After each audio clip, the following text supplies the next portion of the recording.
යමුද අපි කතාපොතක කේක් එකක් හදන්න. ඉතින් අද අපි හදන්න යන්නේ Five Mouse කතාවේ එන කප් කේක් එක. ඉතින් මේ කතාව Gruffalo World කියන කතාපොතෙන් තමයි තියෙන්නේ. මේ Five Mouse තියෙන අවසන් කප් කේක් එක. ඉතින් අපි දුන්නේ ඕක දැකපු වෙලාවෙ ඉඳන් අහනවා වගේ මේ කප් කේක් එක ඉන්නේ කප් කේක් එක කියවනවා. යාට ඕනි කියලා. ඉතින් ළමයිට එයාලගේ ලෝකේ එයාලා ආස කරන දේවල් තියෙනවා. ඉතින් ඒ වගේම අපි දැනගන්න ඕනේ ආස කරන දේවල් වගේම අපිට එයාලගේ යාලා ආස කරන දේවල් කරන්න පුළුවන් දේවල් එයාලත් එක්ක කරන්න. ඔබලාගේ මොකද වර්තනයේ සිදුවෙන කාල පරාසය තුළදී එයාලත් එක්ක කරන සෙල්ලම් ක්‍රියාකාරකම් වගේ ඒවත් විතරතෝරේ එදිනෙදා වැඩ කටයුතු අපි කරන්න පුරුදු වෙන්න ඕනේ. ඉතින් යා තනියෙන් ඒ දේවල් මික්ස් කරන විදිය, ඒ වගේම කොහොමද ඉන්ග්‍රීඩියන්ට්ස් දාන්නේ, මොන දේවල්ද අවශ්‍ය, ඒ තමයි යා මේ දේවල් තුලින් සූක්ෂම ලෙස ගණිත හැකියාව වගේම මනාව දේවල් සකසුරුවම් කර ගැනීම වගේ ගැටලු නිරාකරණය කර ගැනීම කියන මෙන්න මේ ප්‍රධාන අවධීන් ටික එයා තුළ සිද්ධ වෙනවා.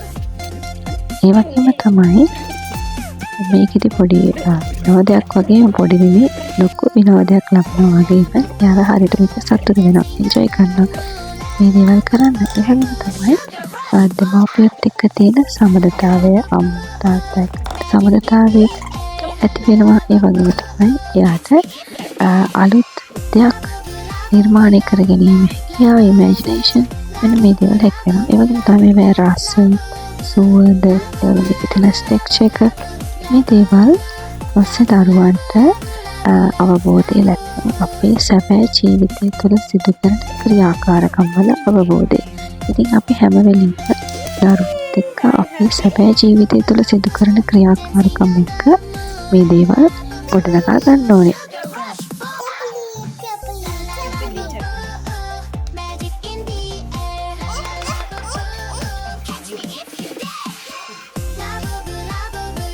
එයාට තනියෙන් සිදු කරන්න අවස්ථාව ලබා දෙනවා.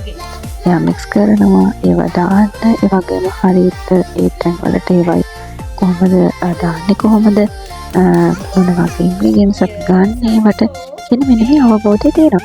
ඉතින් දැන් මේක අපි අද දැන් කේක් එක හදලා ඒ වගේම මේක පස්සේ දවසක නැත්නම් අපි මේක රැයට යාගෙන යවුවත් අද මොනවද කරේ කියලා එයාට හොඳ මතකයක් තියෙනවා. ඉතින් මේ චුමන්කින් හැම වෙලේම පොඩි බබාලට හොඳ මතකයක් තියෙනවා මේ අවදීට. අනිත් එයාලගේ මතකය අලුතෙන් නිර්මාණය වෙන පරසක් මේ තියෙන්නේ. එයාගේ පොත් මොනවද අපි මේ ගත්ත ඉන්ග්‍රීඩියන්ට්ස් කියලා එයා ඒවා දාන විදිය, මික්ස් කරන වගේ ඉන්ග්‍රීඩියන්ට්ස් මොනවද ගත්තේ කියලා මේ දේවල් එයාට කියන්න එකව ලැබෙන වගේ තමයි මේ තුලින් භාෂාවේ හැකියාව වර්ධනය වෙනවා.